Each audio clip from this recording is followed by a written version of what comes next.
তাহলে জাপান কি নেইমারের সবচেয়ে প্রিয় প্রতিপক্ষ? দেখুন, ৯৮১ দিন পর জাতীয় দলের বাইরে থাকার পর অবশেষে পূর্ণ শক্তিতে ব্রাজিলের জার্সিতে ফেরেন নেইমার জুনিয়র। ৩৪ বছর বয়সী এই তারকা এবারের বিশ্বকাপে স্কটল্যান্ডের বিপক্ষে ৩-০ ব্যবধানে জয়ের ম্যাচে প্রথমবার মাঠে নামেন। আর এখন তার পুরো মনোযোগ রাউন্ড অফ ৩২-এর ম্যাচে নিজের প্রিয় প্রতিপক্ষ জাপানকে নিয়ে। নেইমারের আক্রমণে জাপানের মতো এত বেশি বিপর্যস্ত হয়নি আর কোনো দলই। ব্লু সামারিয়াদের বিপক্ষে তিনি এ পর্যন্ত ৯টি গোল করেছেন। এই তালিকায় দ্বিতীয় স্থানে আছে পেরু, ৬টি গোল করেছেন। এরপর যথাক্রমে বলিভিয়া, ইকুয়েডর ও মার্কিন যুক্তরাষ্ট্রের বিপক্ষে সমান 5টি করে গোল আছে নেইমারের।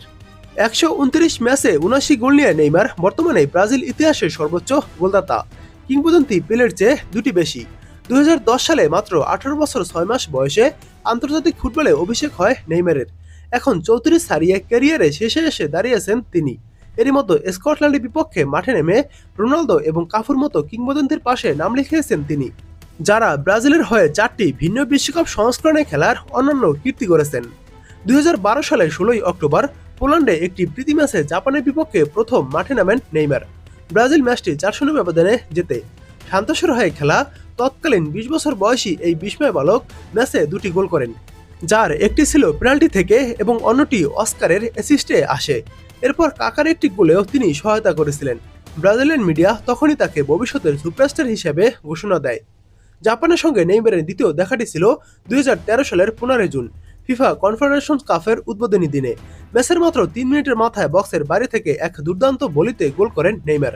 2020 সালে গ্লোবো স্পোর্টের এক জরিপে এই গোলটি ব্রাজিলের জার্সিতে তার সেরা গোল হিসেবে নির্বাচিত হয়।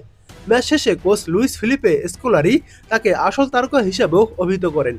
ব্রাজিল সেবার চ্যাম্পিয়ন হয় এবং নেইমার টুর্নামেন্টের সেরা খেলোয়াড় হিসেবে গোল্ডেন বল জেতেন। টুর্নামেন্ট শেষে তিনি বার্সেলোনায় যোগ দিয়ে ইউরোপে পাড়ি জমান। জাপানের বিপক্ষে নেইমারের ক্যারিয়ারের সম্ভবত সেরা পারফরম্যান্স ছিল 2014 সালে 14 অক্টোবর সিঙ্গাপুরে এক প্রীতি ম্যাচে। সেদিনের 4-0 ব্যবধানের জয়ে বার্সেলোনার এই ফরোয়ার্ড একাই 4টি গোল করে স্তব্ধ করে দেন জাপানকে। তার একটি ফ্রি কিক পোস্টে না লাগলে গোল সংখ্যা 5টিও হতে পারত।